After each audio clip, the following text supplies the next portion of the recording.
right? Basically, there's this stupid quote they have in the Netherlands where they say that, man was created by God, but God created the Netherlands or whatever. Because apparently most of it is like reclaimed land, like it's just swampland otherwise. So like Amsterdam basically should be like underwater or whatever, but they put all like poles into the ground and made buildings on it. The only thing about that is a bit presumptuous, the entire thing, isn't it? Like, well, man created gods. Like, first of all, you got all your work ahead of you there. That's not even solid ground. But you're building another assumption on top of that, but you build the Netherlands. Like, mate, this could be a simulation. You might not even have made anything. You might just have been here at the beginning, like, sound, I'm on level 10. Thought I was level 1.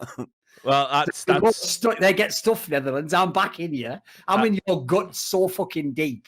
I'm about to create new life in this motherfucker. But I won't just go and thoroughly create this new life. I'll just go I don't know who's doing any creating. That's all I'm saying. Just leave it at that. Great opener, strong. Looking forward to seeing where the show goes today. Mate. There we go. You're invested by the numbers already. So some of your best work. You block someone who was literally threatening to fuck me up the arse with a knife. Block him, right? Don't fancy that particularly. Don't want to read that. And someone replies with, "Why did you block him? Xenophobic, Yeah, my arse. Basically, yeah, completely. The flying DJ basically said there's a narrative out there that ESL killed NA CSGO. These guys are so shameless. Like these guys, it's like these guys want to come with Sauron's fucking hordes, burn the Shire, and then walk away. Like, there's a narrative around here that we're fucking. There's a narrative that the ring wraiths are out there riding. It's so ridiculous. Isn't it? There's a narrative that the ring wraiths are riding around looking for the ring. Yeah. They can't just take the W. They have to spit in your face, don't they? Mm. It's so ridiculous. So anyway, I mean, listen, I will say this. Like, he's kind of right. It is a bit of a narrative in the sense that they are not entirely to blame. Like, that's fair. Yeah, that's fine. Of course. Yeah. They did obviously play a large part. They were the dementor that sucked the soul out, like, to be fair. Right. Exactly. You know, it's like there was a really long fuse connected to a bomb and they lit it. Like, we did not detonate the bomb. We did not detonate the bomb. By the way, just in case you're confused, like if you ever run into that trouble, you can't tell if it's Davey or Dust, just remember, is it a guy who has a bright future in broadcasting? If so, it's not Dust.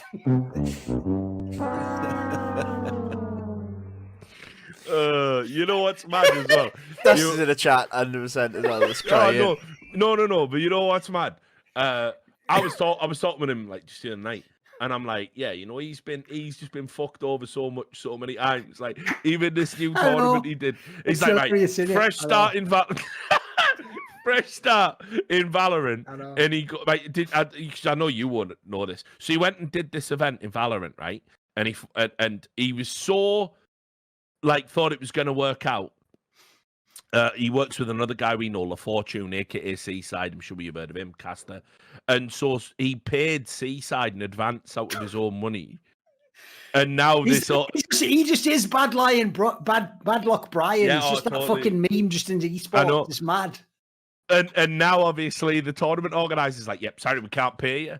And so Dust's in that position. You can't go and ask for your money back. You know, from the guy you did a solid to. That's brutal. He's been double fucked, mate. So he's not feeling that he's. Realize Dust's whole career in esports is just that scene from Requiem, a Dream. Ass to ass. nah. Yeah, mate, it's too exactly. He's like that old woman as well. Just wait. Like, I had COVID as well just recently. Like, I was waiting for the video of him having his arm sawn off or something. Someone just make the esports version of that movie, Requiem for a Dream. So you can have all like fucking Shazam at the major kind of eats on Admiral, like that old woman. Like, am I here? Am I right now? Is it kind of be excited? Be excited. Be excited. Yeah, Requiem for a Dust. Please make that movie, guys.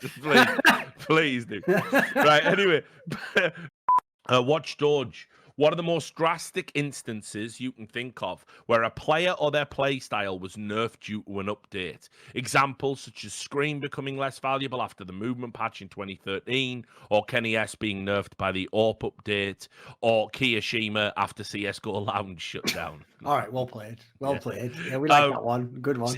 Serious.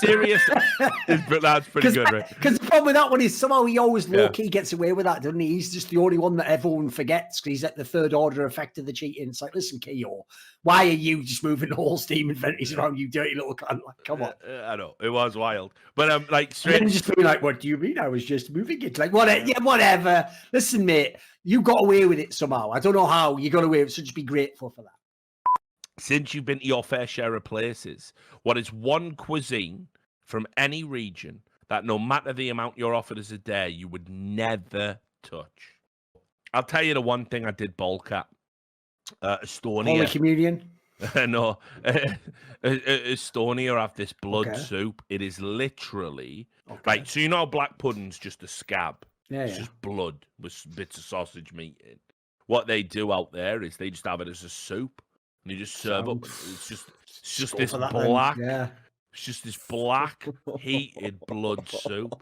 It's just will you guys just grow the fuck up with the whole action role playing garbage? Like, you're not Gangrel or Edge from fucking WWE. This isn't like fucking I'm Dracula from a minute. You're just a wanker eating blood. Stop eating blood. Just stop. It's time to stop eating blood. I'll say this, mate. Right, I remember talking to some cunt about this. I think it was in Finland, and they were like going, "Oh, it's good. It tastes like iron." Like, I'm out. Like, my so favorite food. Yeah, exactly. I think that's where I draw the line. Blood soup. Who's never even said that line out loud? This tastes good. It tastes like iron. Yeah, I love the taste of iron, mate. Yeah. I'll just say, whenever you've been in a rugby team, they do these things called nightmare pints. And it's already it's going to be people pissing in it or something, isn't it? Oh, I mean, does that? Like Sam will tell you straight up. I mean, listen, I've drank piss, obviously. It's why am I going to tell him? Because you've been in a rugby team. All right, I thought he meant like I was there or something. Sam will tell you. Yeah, Sam will tell you. He was pissing in his mouth. I was unconscious. But no, I mean, like when you're in a rugby team, like, you know, you're going to get pissed in a pint at some point. But that's not even the worst. I don't know. Yeah. I don't know if it's inevitable, but I'd say it's a possibility. Welsh rugby team, it's inevitable. You know, yeah. Welsh rugby team, it's inevitable. But a nightmare pint isn't even just like, oh, someone pisses in a pint. They deliberately mix things that don't go together. So, you know, cider, vodka, turn your fucking stomach, Baileys. And then you deliberately curdle the Baileys. That's what we always used to do. Off. So so it would float up to the top. I hope this doesn't knock you sick, but it would float up to the top, and basically before you even got to the foulness below, you'd have like a layer of cottage cheese because the Baileys had curdled because of the vodka and the whiskey. And mate, I knew some guys where their fucking little brother, they were making him a drink where it was like apple juice and they just poured milk in it, all just curdled right now. I was like, I just want to slap it out of his fucking mouth, like, you little fucking spawn of Satan. Yeah, I mean, so there were times I used to be like, there's a double curdled Baileys in a fucking pint of vodka with a pickled egg at the bottom. I'd be like, give me the piss. Give me the piss. That's sterile. I'll fucking choke that down. It's not like I'm having it on draft. You know, it's not coming out the pipe, is it? So who gives a fuck? It's coming out of a pipe. I know why is that his concern that it's not on draft. It's not cold, is it? No, lovely and warm, like fresh. Yeah. All right, good. So just say it, like. Yeah, once you guys leave the realm of esports to finally achieve your true dream of becoming adult film superstars, what would your stage names be? Right, here's my character. I've got so many. Sam, just have the mute button. Character's called the Raw Dick Redemption because all I do is I only raw dog them, but I've been tested and I only have tantric sex with them that takes 6 hours because I'm actually trying to backdoor my way out of the degenerate lifestyle I've gotten into and raise all of human consciousness to such a level that collectively, like the end of Evangelion or something, we all just ascend and I get out of this. And he's linked it to Evangelion again. Like it's all super cool that you've basically just called yourself Raw Dick Redemption, even though the point was what would your stage name be, not what movie would you be in. But it's a great movie name, the Raw Dick Redemption. But then you've done that and then just linked it to that weeb shit that you like, that fucking Evangelion. On the last bit. Carve, in the same way that record label executives sometimes have a special signing pen for artists in their contracts, do you also think Navia brings out a special Kalashnikov? He means the pen, of course, a novelty pen. Of course. That is the fucking. That was good. That was good. That is one of the funniest questions we've ever had. Well done, Carf. And he even says perhaps one decked out in the team colours with the same shitty decals that are tattooed on Zeus's neck. So he's even got a burning on Zeus. So I've just remembered the E-League logo thing he's got. Yeah, just the had it. barcode. Just for no reason. Brilliant.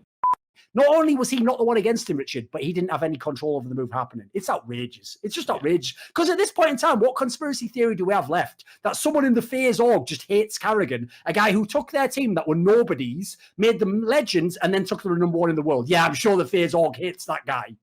Yeah. They're about to sign him again, you dumb fuck.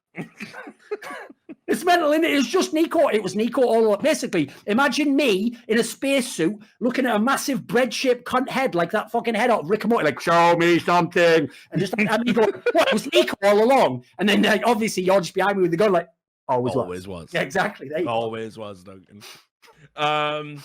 So the other thing that's happened now, and that segment of Nico on Sesame Street was brought to you by the letter C, U, N, and T. Now, what's that spell, children?